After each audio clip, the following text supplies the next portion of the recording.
C'est de nous accueillir ici et au Café Numérique de m'avoir invité. Alors, je vais vous parler un peu de ce qu'on fait à l'RTBF, mais aussi vous donner peut-être une idée sur comment nous, on perçoit le futur et comment les médias vont évoluer demain. Juste pour vous donner une petite idée, quand vous voyez les trois images là-bas, est-ce que pour vous, ceci existe déjà? Je sais pas, ceux qui pensent que ça existe, levez la main, les écrans translucides. Ok. Ça, une rame de métro avec la capacité à commander avant d'entrer. Ok. Et ça, sous cette forme-là ou une autre, hein. C'est qui le robot en fait? Vous pensez que le robot sera celle-là. Donc, tout ça pour vous dire que ces écrans-là, ça fonctionne depuis 5 ans. J'en ai déjà testé plusieurs. Juste le défaut de ces petits écrans, c'est que la batterie ne tient pas longtemps. Et en plus, quand on le retourne, on voit la même chose des deux côtés. Mais il existe maintenant des ordinateurs, par exemple, que vous pouvez mettre au milieu d'une table, hein, ici, et deux personnes peuvent travailler de manière différente sur le même écran translucide. Il existe aussi des télévisions translucides, c'est-à-dire que quand elle est éteinte, vous choisissez de faire passer une image fixe dedans, un peu comme sur votre smartphone, etc. Ça existe depuis des années à Séoul, au Japon aussi, aux États-Unis aussi. Et les robots, je crois qu'un jour, on devra parler peut-être d'intelligence artificielle et des risques qu'ils peuvent avoir pour la société. Mais c'est très clairement le cas. Maintenant, on a développé un stade avancé de robots qui ont, au niveau des articulations, des capacités à bouger quand même relativement pas trop éloignées des humains. Ça veut dire que pour tous ceux qui se souviennent, comme moi, des vieux films des années 80-90, style Terminator, Skynet, en l'occurrence, on n'est pas loin de ça. Quand je dis pas loin, on n'est pas à 100 ans, on est à 20 ou 30 ans avant qu'on arrive à maîtriser ce genre d'intelligence artificielle et qu'on arrive à le reproduire sous une forme ou une autre dite humanoïde. Alors avant de commencer la présa, je vais vous lancer une vidéo. Elle est en anglais, mais c'est parce qu'elle va me permettre d'illustrer le reste de la présentation. Ça dure pas longtemps. Ah, s'il y avait le son, ce serait mieux.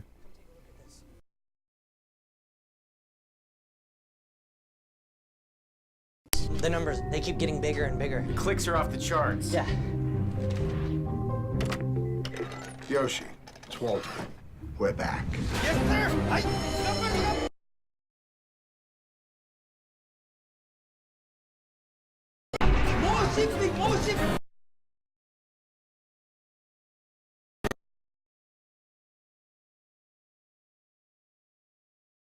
You gotta whip up right now.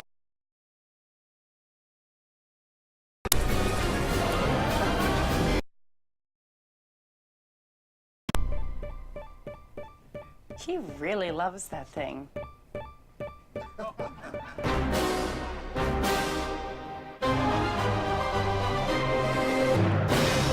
Alors, c'est une pub pour Adobe, mais ça, on s'en fout, c'est pas important. L'important, c'est ça. C'est qu'on ne sait pas prévoir ce qui va se passer dans 5 ans dans le monde des médias. On essaie d'anticiper beaucoup de choses et on peut avoir une vision très claire de comment les plateformes vont évoluer, style Facebook, style Instagram, comment on doit faire pour les sites web. Est-ce qu'ils doivent encore avoir des sites web demain? C'est toutes des questions que je me pose régulièrement. Si ça ne tenait qu'à moi, je pense que demain, l'RTBF, on supprime les sites web parce que ça ne sert plus à grand-chose dans un futur proche et on peut se transposer comme ça assez facilement. Mais toujours est-il que l'environnement bouge tellement que c'est très difficile pour se dire « Tiens, moi, je vais faire un plan à 5 ans et dans ma boîte, je sais comment vont évoluer les médias dits digitaux. » C'est juste pas possible.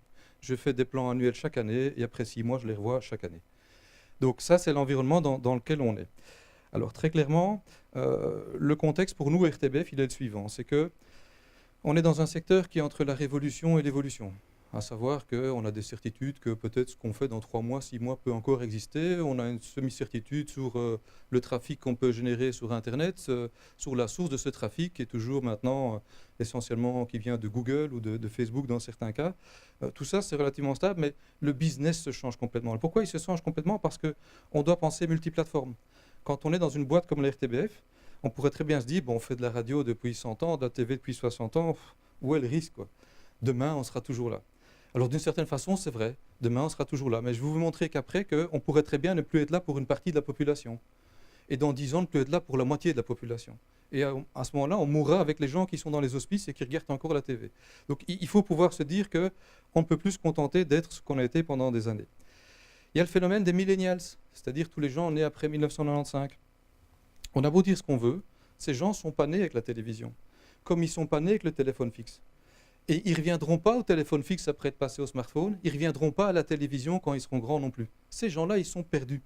Ce n'est pas pour ça qu'ils ne regarderont pas l'écran de TV, mais pour eux, l'écran de TV sera juste un smartphone agrandi. Il n'y aura probablement plus de câbles derrière. Donc c'est là aussi, il faut tenir compte de ça. On doit pouvoir servir tous les publics et les millennials ont une consommation différente. Et puis, il y a ce que j'ai appelé les big players. Ce sont des marques mondiales. Netflix, par exemple, ou Amazon, pour ceux qui sont sur Amazon Premium, ils ne font pas beaucoup de publicité. Or, pourtant, la plupart des jeunes commencent à les utiliser. Facebook, c'est pareil. Vous voyez rarement une publicité pour Facebook sur une chaîne TV. Pourtant, tout le monde sait ce que c'est. Ce sont des acteurs qui ont une puissance de frappe mondiale telle que quand ils développent un produit ou un service, nous, et RTBF en l'occurrence, on est des nains de jardin. À côté d'eux, on ne pèse pas grand-chose. Et je ne vous parle pas de la force marketing qu'ils ont, la capacité de lobbying qu'ils ont, la capacité d'intervention qu'ils ont au niveau régulatoire. Si vous suivez un peu les débats au niveau européen, vous voyez que ces gens-là ont des moyens qu'une télévision, en tout cas comme la RTBF, n'aura jamais. Et il faut tenir compte de ces nouveaux players, de ces nouveaux joueurs.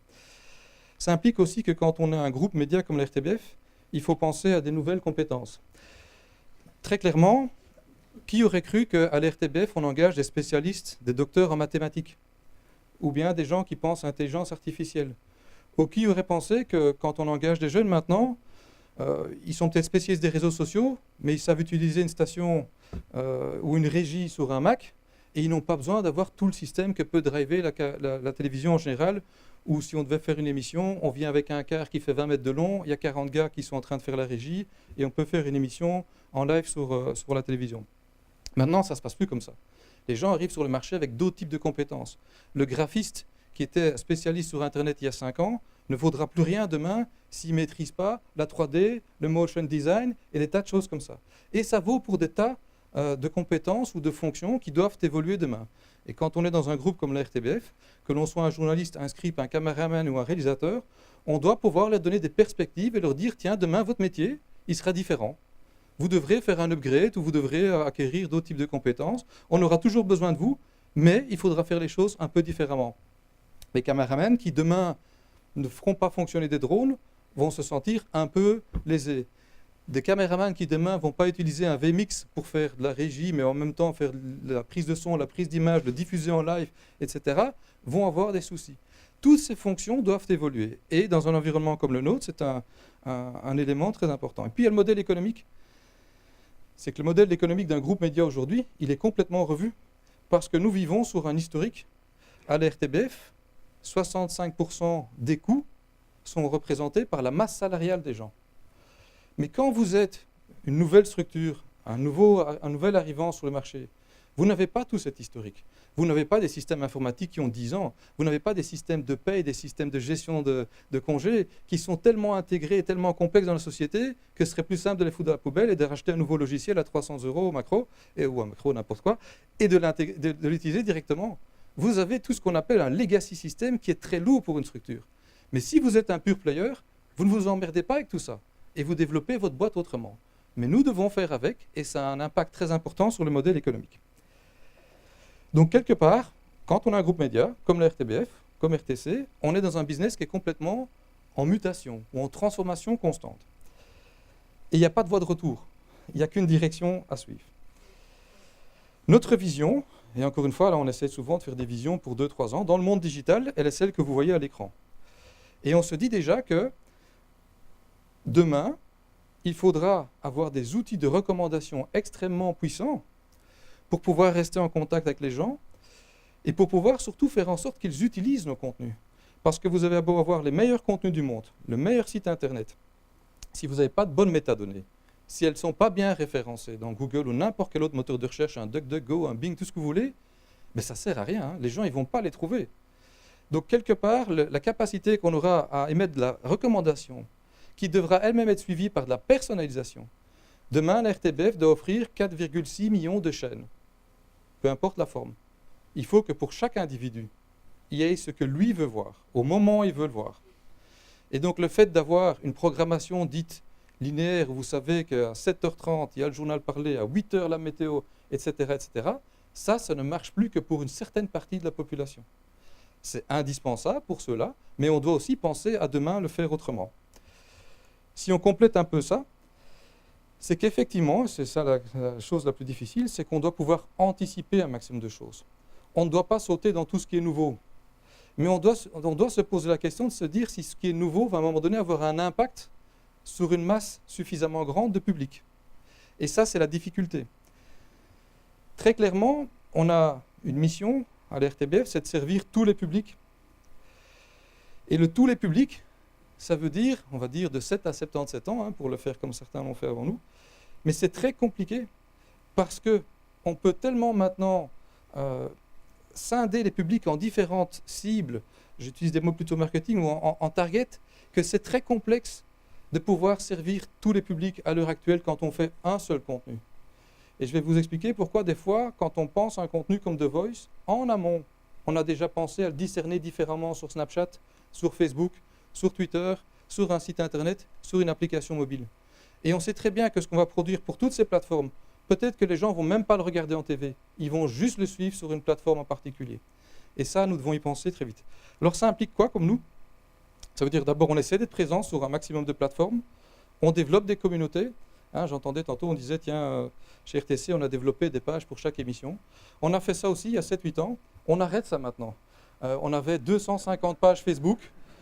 Et 250 pages Facebook, à un moment donné, on vient dans de la micro-segmentation. On se dit, oula, qu'on regarde les insights, c'est-à-dire les statistiques des pages Facebook, et on voit que les publics sont redondants sur certaines pages. On essaie de les regrouper. Et puis dans Facebook, tout change tout le temps. Hein. On parlait des vidéos de 30 secondes. Il y a un an, Facebook a dit toutes les vidéos qui ne font pas 90 secondes, elles sont décalées en priorité 6 dans l'algorithme de Facebook.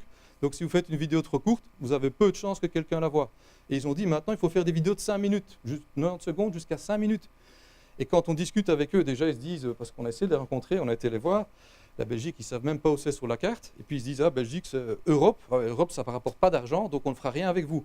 Et quand vous essayez de négocier avec eux, ça devient complexe. Hein, je vous assure, quand on voit ces gens, il y a 2 pays en Europe qui les intéressent, l'Allemagne et l'Angleterre. Le reste, c'est économiquement pas intéressant. C'est pareil quand vous voulez discuter avec Instagram, Snapchat, etc. On ne compte pas pour eux. Mais donc quand eux changent leur algorithme, et ils l'ont fait pour les vidéos, eh ben, automatiquement on doit s'adapter. Et c'est pas toujours évident, hein. Vous dites à des journalistes, à des cadreurs, vous dites ça aux community managers, et les gars, faites des vidéos de 60 secondes, c'est le top, ça va être bien, ça va être ranké dans le fil d'infos, tout le monde va le voir. Et puis à un moment donné, vous dites, et vous avez mis en l'occurrence RTBF 3 ans pour expliquer ça à tout le monde, hein, déjà. Et puis ils arrivent en disant, bon maintenant les vidéos de moins de 90 secondes, c'est bon, quoi, poubelle. Et il faut changer de nouveau. Donc ça c'est le problème quand on travaille sur des plateformes qu'on ne maîtrise pas, mais sur lesquelles on est obligé d'aller, ben, on doit s'adapter en permanence. Une autre chose, le corollaire de ça, c'est qu'il faut créer des contenus dédiés.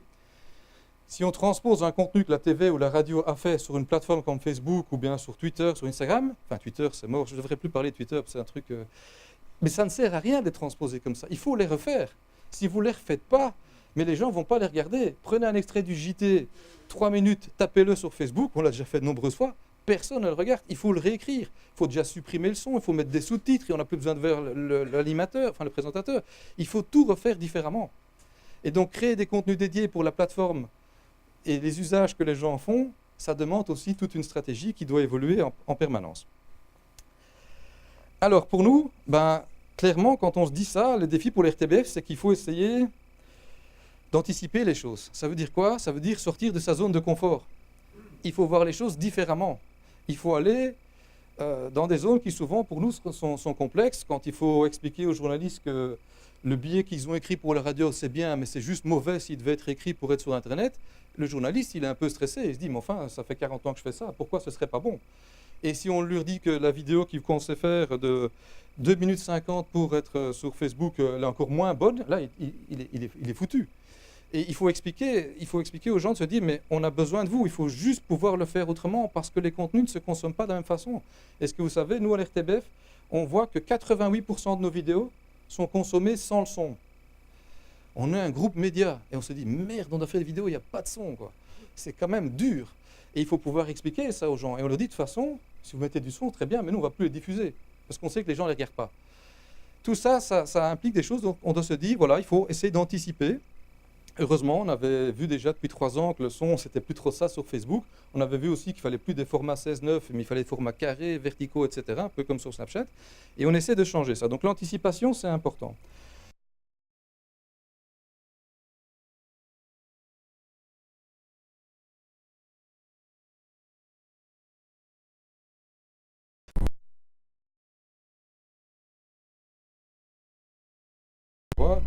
C'est complètement faux. Des autres générations, des autres usages. Vous pouvez très bien regarder la télévision de manière traditionnelle, mais 3 heures auparavant, vous aurez été dans un moyen de transport, vous aurez utilisé votre GSM et vous aurez consommé ça de manière différente. Et si on devait le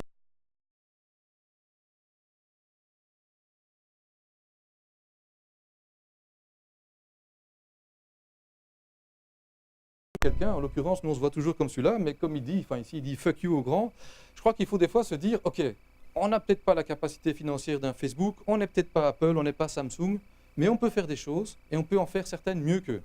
Ce n'est pas toujours une question de moyens, ce n'est pas toujours une question d'avoir beaucoup de ressources disponibles, il faut des fois être créatif, il faut des fois prendre des risques.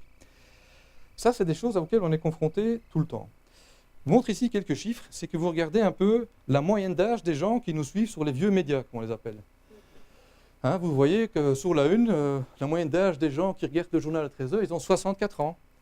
Et puis vous vous dites, à 19h30, c'est pas beaucoup mieux, 59. Tous les autres sont déjà allés coucher. Mais bon, voilà, c'est quand même emmerdant. Vous prenez une chaîne comme La Première, et vous regardez, moyenne d'âge, 57, 56. Vous regardez Vivacité, journal, 58, la moyenne de la chaîne, 57. Et puis vous allez voir Ovio, qu'on a lancé il y a quelques temps, là on a gagné 15 ans, on est à 41 ans. C'est emmerdant, parce que moi je voulais viser dans les 30-40. Hein, donc je pense déjà à faire des Ovio, un peu des spin-offs en décalage pour d'autres médias. Vous voyez le site internet de la RTBF, 41, site info, 42. Vous dites, oh là là, on est vraiment mal barré, parce que si j'accompagne ceux-ci jusqu'à l'hospice, et puis si ceux-là sont sur internet, il y a tous ceux qui sont en dessous. Et tous ceux qui sont en dessous, ils représentent la moitié de la population de la communauté. Et donc, on doit faire des choses pour ces gens-là. Il faut toujours servir ceux-là, ne me faites pas dire ce que je n'ai pas dit. La télévision est loin d'être morte, la radio aussi. Mais elle est morte pour une partie de la population. De nouveau, d'autres chiffres, vous le voyez ici. Par type d'âge, ce sont les gens qui regardent en décalage, le time shift view, donc qui regardent les choses en différé à la télévision. Et comme vous le voyez, dans toutes les catégories d'âge, c'est à la RTBF, hein, ça bouge. Et on est maintenant proche des 14% dans certains segments de la population. Et vous regardez au cours des 3 dernières années, ça va très vite. Et vous vous dites, dans 3 ans, où va-t-on être? À 30% comme en Flandre? Ou bien on sera à 50, 60 comme aux États-Unis? De nouveau, ça implique pour nous de très rapidement changer certains contenus que nous produisons et de les délivrer sur d'autres plateformes. Encore un autre, 22 mars, un jour assez tragique pour la Belgique. Ce jour-là, on a constaté la chose suivante. C'est que quand les gens ont voulu s'informer, on a vu qu'au début, c'était quand même 7h30 du matin, certains s'informaient encore à la voiture, pas mal de gens ont appris ce qui s'est passé via les réseaux sociaux, mais après, la chose la plus terrible, c'est quand ils ont voulu suivre ça. En deuxième lieu, ils l'ont suivi sur Facebook. Ils n'ont pas été, pour une période aussi triste, pour un truc aussi catastrophique pour la Belgique, ils ont regardé la une, ok, mais la une a fait 2 fois et demi plus que RTL, mais les réseaux sociaux ont fait quasiment 2 fois plus que RTL, sur Facebook. Les gens sont allés s'informer sur Facebook. Et ça, on se disait, on est en train de faire du live, c'est une période très dure pour la Belgique, ça n'arrive pas tous les jours, les gens sont allés sur Facebook. Donc, tenant compte de tout ça, on a beaucoup parlé des millennials. C'est vrai qu'on se dit qu'on est tous jeunes, hein, c'est bien de se le dire qu'on reste jeune longtemps, mais bon, il faut voir la réalité en face. On n'est plus tout jeune. Même si on a des comportements qui sont encore proches des millennials ou des jeunes, nous ne sommes pas les jeunes de 20 ans, ni ceux de 15 ans et la génération qui arrive demain. Pour eux, les 3 choses qui comptent, c'est est-ce que j'ai du Wi-Fi, est-ce que ma batterie est bonne, et pourvu que le player ou l'application se lance. Le reste, ils s'en foutent. Bien sûr, quand on fait un match de Diable Rouge, hein, ils seront tous dans le carré en train de regarder le grand écran ou la TV, très bien, mais pour peu de trucs en live, ils vont être là. Ils vont le suivre autrement sur leur plateforme, et si ce n'est pas sur leur plateforme, de toute façon, ils s'en foutent, ils se diront que ce n'est pas important. Donc autrement dit, si on ne va pas jusqu'à eux, ils ne viendront pas jusqu'à nous. Alors, je vais vous donner quelques exemples sur lesquels on s'est dit, tenant compte de tout ce que je vous ai expliqué, comment nous, on a essayé de voir les choses autrement. Le premier, c'est qu'on a lancé Ovio, je vais vous en parler. Un peu, je vais parler de Voice, de ce que nous faisons sur Snapchat, et puis de ce que nous avons fait sur Tarmac. Est-ce que tout le monde sait ce que c'est Tarmac? Ceux qui ont déjà entendu parler du nom, ouais? Les plus jeunes? Ah non, c'est pas une web TV. Hein. Ah, c'est même pas une web TV. Ça prouve bien que vous n'êtes pas dans la cible. Donc, Ovio. En gros, on a lancé Ovio il y a 1 an.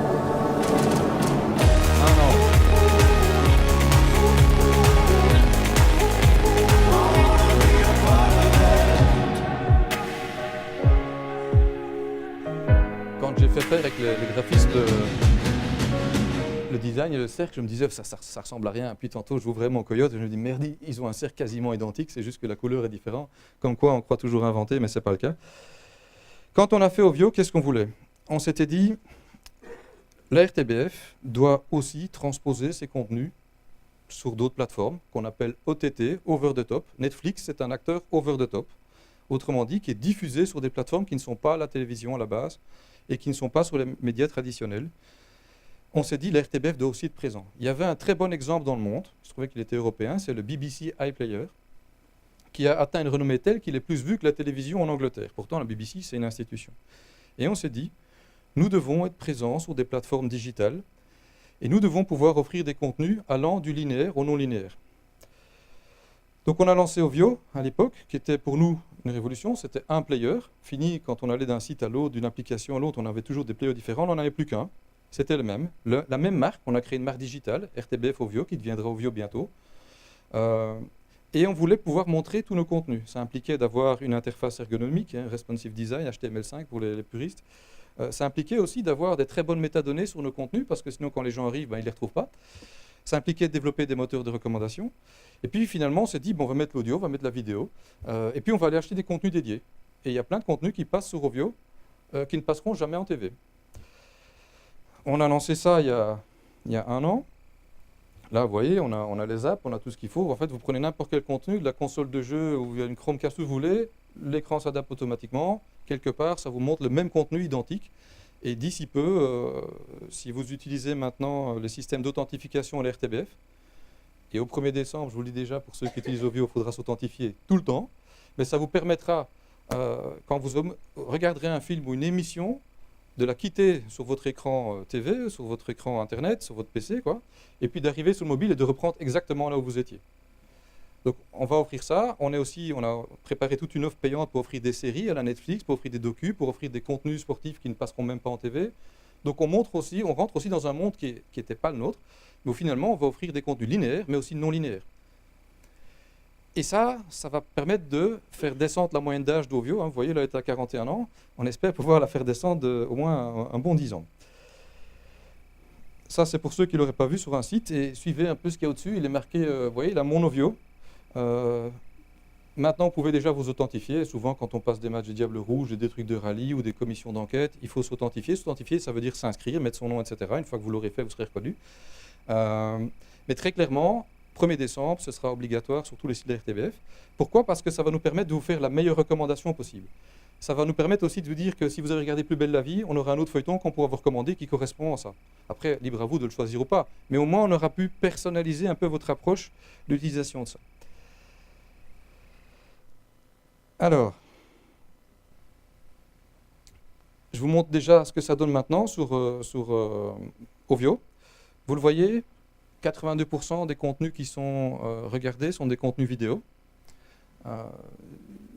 Je pensais que ce serait plus au début, mais très clairement, il y a encore une grande demande pour voir des contenus purs audio. Il faut savoir aussi que quand la première est diffusée le matin en vidéo, elle est comptée dans vidéo. C'est plus de la radio pour moi. C'est devenu, on appellera ça de la radio hybride, de la TV filmée, mais en tout cas, c'est de la vidéo. Et vous voyez que dans la répartition pour la partie vidéo, il y a encore 47% qui viennent nous voir sur Ovio en live. Ça, c'est des gens qui n'ont pas une TV ou en tout cas qui ne sont pas en mesure de regarder une TV. Et c'est pareil pour la partie audio. La moitié nous suit sur un smartphone ou sur un laptop, mais ne regarde pas ou n'écoute pas la radio traditionnelle ou la TV traditionnelle. Et ça montre qu'il y a un shift.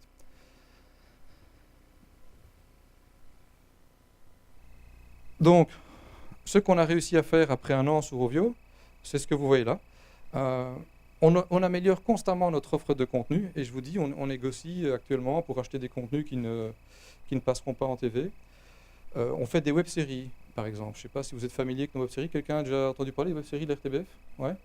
Ça, c'est des trucs qu'on fait uniquement pour Ovio, par exemple. Et on en fait de plus en plus. On veut toucher donc des autres publics, des gens pour qui le mode de consommation habituel n'est pas le leur et ça ne les intéresse pas de regarder la TV ou d'écouter la radio. On voulait aussi dynamiser un peu notre image. La RTBF, quand vous discutez un peu avec les jeunes, on fait beaucoup d'études, ils nous disent « Ah ouais, c'est le truc que mes parents regardent ». déjà foutu. Si on veut les toucher, si déjà ils considèrent que c'est un truc de vieux, c'est déjà embêtant. Et donc très clairement, on a pu faire ça aussi au travers d'Ozio, puis on a créé une marque digitale. Et dans l'espoir que se dit probablement les sites que vous voyez, RTBF, Info, Sport, Culture, tout ça à un moment donné, ça va disparaître, ça deviendra une marque probablement Ovio. Alors, d'autres choses sur The Voice. Je pense que The Voice, je ne dois pas vous expliquer le concept, vous le voyez en TV chaque année, ça va bientôt recommencer. Hein. Rassurez-vous, tout est déjà enregistré jusqu'au live, on va bientôt voir ça. Quand on fait The Voice, je vous l'ai dit tout à l'heure, mes équipes qui rentrent avec ceux de la TV en ligne de compte pensent directement à l'offrir sous une autre façon. Et The Voice, dernièrement, on a beaucoup utilisé Twitter au début, puis on a passé ça de mode, d'abord parce qu'il n'y a plus personne sur Twitter, et puis parce que c'est probablement pas le meilleur média social. Et puis surtout, on a développé ce qu'on appelait, au début on a fait des backstage, on a fait des émissions pendant The Voice. À la pause pendant The Voice, vous suivez quelque chose d'autre sur Internet, les talents, les coachs étaient interviewés différemment. En fait, pendant qu'il se passait The Voice en TV, il y avait tout un The Voice parallèle. Puis on en est un peu revenu là-dessus parce que ça nous demandait beaucoup de moyens. Et l'année passée, on a fait une chose, normalement ça devrait se lancer, mais c'était la Connect Room. Je vous laisse regarder ça.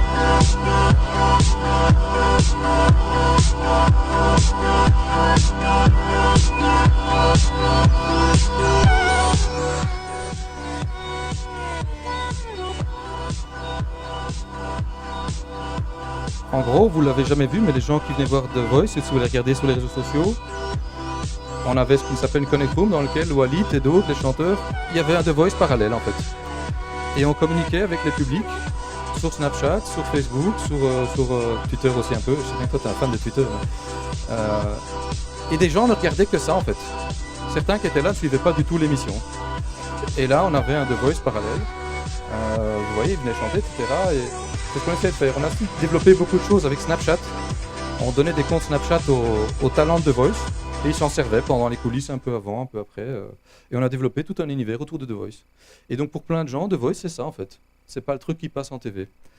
Ça, c'est des choses que nous faisons parce qu'on se dit il faut du contenu dédié, il faut aller sur les plateformes où les gens sont. Et il y en a qui sont sur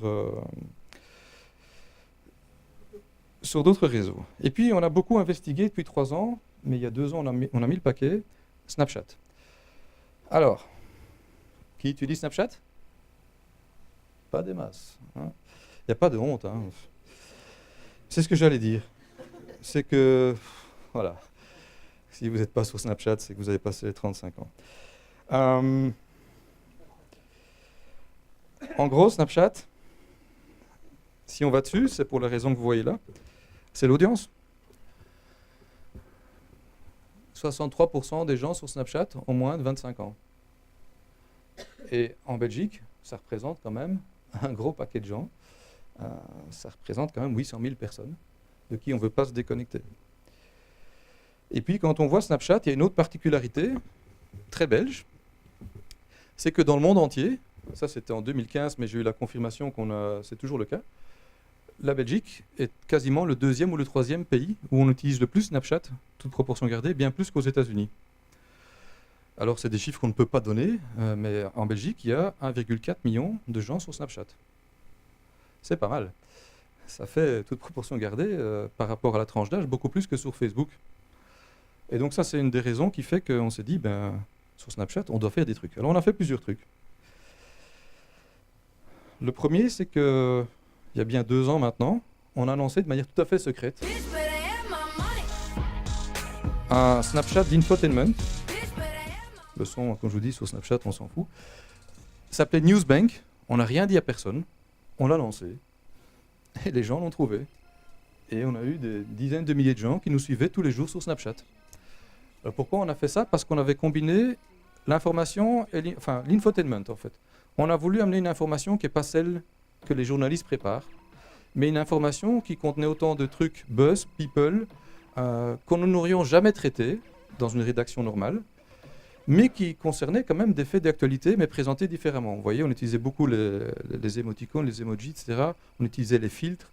On a surtout voulu aussi se dire, parce qu'on traitait souvent de l'info sérieuse, tout ça c'est pendant les périodes quand même stressantes pour la Belgique, on a voulu voir quelles ressources nous aurions besoin pour produire Snapchat, parce que quand on avait décidé ça, on s'est dit, on le fait tous les jours. tous les jours à 18h, ce truc était là. Et pour faire ça, j'ai engagé 2 gars de moins de 21 ans qui étaient encore aux études, qui sont venus avec leur Mac. Et j'ai dit, les gars, vous me le faites.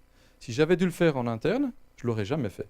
Mais j'ai voulu voir comment des gens pouvaient. Il y avait juste un journaliste chez moi qui contrôlait pour être certain que l'info donnée ne soit pas une mauvaise info, parce que ça, on ne voulait pas se le permettre. Mais ils ont dû faire l'achat graphique, la mise en scène, le montage, le mixage, la vidéo, le son. Ils ont tout fait dans leur dialogue, avec leurs mots à eux. Et j'ai vu que ça me prenait quand même 3 heures par jour avec 2 quêtes qui faisaient tout.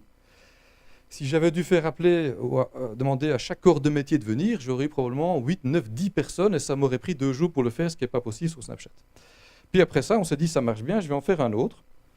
Celui-là, vous l'avez peut-être vu passer. J'ai fait le 1 minute sur Snapchat. C'était fait avec des journalistes, mais j'ai toujours mes 2 petits quêtes qui préparaient tout le truc. Et de nouveau, comme c'est Snapchat, il fallait que ce soit sous-titré ou qu'il y avait de la métadonnée dessus. Pas besoin de présentateur, ça n'intéresse personne. Et le son non plus, finalement. Quand on l'a fait, très vite, on a eu pas mal de succès avec ça, effectivement. Mais j'avais dit dès le début, je ne le fais que pendant 1 mois. Je veux juste voir comment se passent les relations avec la newsroom, comment ça se passe de choisir les sujets, est-ce qu'il y a moyen de le faire ou pas. Ça s'est très bien passé. En fait, les journalistes ont super apprécié ce truc-là. Je l'ai quand même arrêté parce que quand on fait un POC ou un trial, il faut bien un début, une fin. J'ai l'intention de le relancer l'année prochaine, en faire un pour le sport et un pour l'info. Mais très clairement, on s'est dit, tiens, il y a moyen d'intéresser des gens sur Snapchat, des jeunes qui, a priori, ne nous auraient jamais suivis sur la TV. Mais là, ils ont suivi ce qu'on appelait 1 minute d'info sur Snapchat.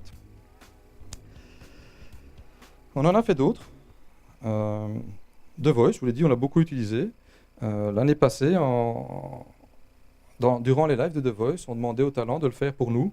Évidemment, quand on fait ça, c'est dangereux parce qu'on n'a plus le même contrôle éditorial. Tous mes community managers étaient à côté de talents, mais à tout moment, ils pouvaient déraper. Mais il faut faire confiance aux gens. Il faut leur dire un peu, tiens, voilà le cadre, ça vous intéresse de le faire, essayez. Ils ont bien fait ça, à tel point qu'à un moment donné, le jour de la finale, on a fait que de nouveau, Belgique, c'est où, communauté française, ils ne savent même pas ce que c'est, on représente rien pour eux, mais là, ils se sont dit, tiens, il s'est passé quelque chose sur The Voice, alors que les autres franchises The Voice dans d'autres pays n'avaient pas fait ça. Cette année, ils vont le faire sur base de notre expérience à nous. Et là, encore une fois, je vous dis, vous voyez, on a beau être le plus petit, le nain de jardin par rapport au gros chien, des fois, on peut faire des choses qui font que ça va devenir une norme pour d'autres. Puis sur Snapchat, on a continué. Et cette année, dans le cadre de nos projets web-séries, on s'est dit, on va faire une fiction sur Snapchat. Ça s'appelle PLS. Vous voyez, c'est Post Like Share. Mais en fait, c'est normalement en français, position latérale de sécurité, pour tous ceux qui suivent un peu le truc. Et on s'est dit, on va essayer de faire une fiction. Mais quand on veut faire une fiction sur Snapchat, vous ne faites pas appel à des mecs qui font des fictions pour la TV. C'est là, ils sont à côté de la plaque. Il faut faire un truc qui, en 30 secondes, il y aura un début, une fin. Et on n'a pas le temps de commencer à s'installer comme en TV, ou quand on fait le feuilleton ou la série, on monte le décor, ça dure 4 minutes, et puis un gars qui bouge au ralenti, tout ça, on ne sait pas faire. L'écriture est complètement différente. Et quand on doit filmer, c'est quand même Snapchat, c'est direct, quoi. On a 2 iPhones, et c'est bon, quoi. On ne commence pas à chipoter 2 heures. Donc on a pris ce parti-là, on s'est dit, Snapchat, on va toucher les plus jeunes, et puis le rôle au travers de ça, c'est des mecs, des ados qui vont rentrer à l'université. Alors je vous dis tout de suite, l'histoire en tant que telle, pour la plupart d'entre nous ici, c'est super inintéressant. Ça ne nous parle même pas. Mais on s'était dit, on va voir ce que ça donne. C'est pas fini, on l'a lancé il y a 3 semaines maintenant, elle va s'arrêter dans 1 semaine, donc si vous voulez toujours suivre ce coup de PLS, vous pouvez y aller. Très clairement, vous voyez le résultat, on n'a pas fini, on est déjà à 10 millions de snaps et 1 million de stories. Les mecs de Sharpness sont vraiment revenus nous voir, ils nous ont dit, on n'a jamais vu ça, vous êtes les premiers à l'avoir fait dans le monde. Donc là, on se dit, on est quand même un peu fiers parce qu'on a fait un truc que personne n'a fait dans le monde. Bon, voilà, le sujet, il est con. Vous reconnaissez Simon Herc, c'est un YouTuber connu. Donc on a engagé des YouTubers comme acteurs, on a fait une écriture différente. Et on a un succès phénoménal avec ça. Donc on a été présenté ça il y a 15 jours à France Télévisions, chez les Suisses, etc. Ils nous ont tous dit, on veut faire la même chose. Il n'y a plus qu'à.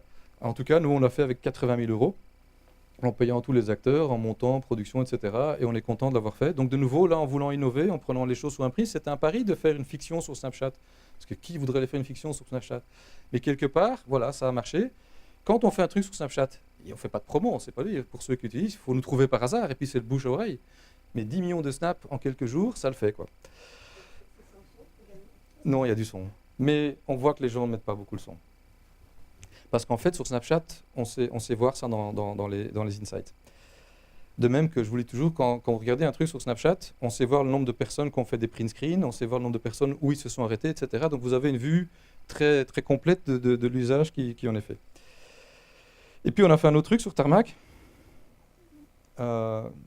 Qui connaissait ça tantôt? Qu'est-ce qu'il m'a dit? Ouais. C'est pas une web TV. Hein. Ouais, ça tourne autour de la culture hip-hop au sens large.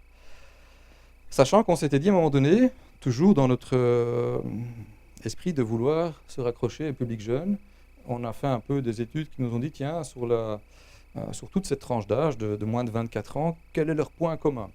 Et on a trouvé que ça pouvait être le hip-hop. Mais le hip-hop, c'est pas juste la musique, ça va de street art, ça va jusqu'à la bouffe, à la mode. Le hip-hop, c'est vraiment très très vaste. Et on s'est dit, bon, ok, on va lancer un projet qui va exister d'abord que sur le web. Autrement dit, Tarmac, ça existe sur une application, sur un site internet, mais ce n'est pas une vraie radio, ça ne passe pas en TV, on a des flux vidéo, mais c'est vraiment un produit digital. Et on a recruté des gens qui étaient tout à fait d'un univers. Quand ils sont venus voir à la RTBF, ils ont dû se dire qu'ils étaient au zoo ou dans un truc de la Russie soviétique. Pour eux, on est dans un autre monde, évidemment. Et on leur a dit, d'ailleurs, si vous voulez, on fait un grand tag de 50 mètres sur 20 sur nos murs. Et ils l'ont fait. Hein, on va à la RTBF, on regarde par les fenêtres, il y a un immense tag, un truc qui était complètement... c'est du street art, en fait. On a une nouvelle équipe. Et cette nouvelle équipe, on leur a construit un studio. Le studio, c'est une rame de métro. Quand vous rentrez là-dedans, il y a un petit étage où on a mis des consoles de jeux, des sofas, des divans, ils sont comme chez eux à la maison. Puis il y a une station de métro dans laquelle on a mis quelques studios, VMix et autres, pour faire un peu de son. Puis il y a un stage ici, et puis voilà, c'est un univers de jeunes comme ça dans un loft. Et on a lancé ça il y a quelques mois. Donc notre ambition, c'est effectivement de toucher encore une autre partie de la population. Et pour une fois, un projet a été pensé en amont pour le digital et pas du tout pour la TV ou la radio. Ils font 2 heures de direct par jour. Un truc qui s'appelle Je vous salue ma rue, si vous voulez un jour le suivre. Mais pour ça, il faudra aller sur Internet ou sur l'application. Vous allez sur le store, télécharger Tarmac et puis vous verrez ce qu'ils font. C'est un autre langage, c'est un autre éditorial. Mais je pense que de nouveau, quand on a l'RTBF, on doit se dire que pour servir tous les publics, il nous faut des gens qui parlent les codes d'un peu tout le monde. On a aussi beaucoup misé sur la diversité. Et si vous suivez un peu, ce qu'il y a sur l'application, il y a des mixtapes, vous pouvez télécharger, etc. Ne vous inquiétez pas, on paye les droits d'auteur, hein, mais bon, ça c'est l'application avec une ergonomie qui est différente, style différent. Ils sont aussi bien sûr présents sur Facebook. Et qu'est-ce qu'on a vu sur Facebook, c'est que la moyenne d'âge finalement... 25, 44, 50% en dessous de 34 ans, mais bon, c'est surtout ici qui compte, hein, en dessous des 25 ans, du jour au lendemain. Tout à fait un autre segment de marché. Comme pour PLS d'ailleurs, hein, la moyenne d'âge était en dessous de 20 ans et on a vu qu'on avait touché plutôt des filles que des garçons. Donc pour nous, c'était bingo. Quoi. Alors tout ça pour vous dire que pour nous, le choix est simple en fait. C'est qu'on doit essayer, réessayer, et puis tant pis si on se prend des coups, si on rate, il faut faire. On n'a pas le choix, on ne peut pas abandonner. Si on veut pouvoir toucher d'autres publics, il faut pouvoir faire des choses auxquelles on n'aurait pas pensé il y a 3 ans. Et voilà, c'est ça qu'on essaie un peu de faire. Et jusqu'à présent, on essaye, on y arrive petit à petit. Voilà, merci de votre écoute.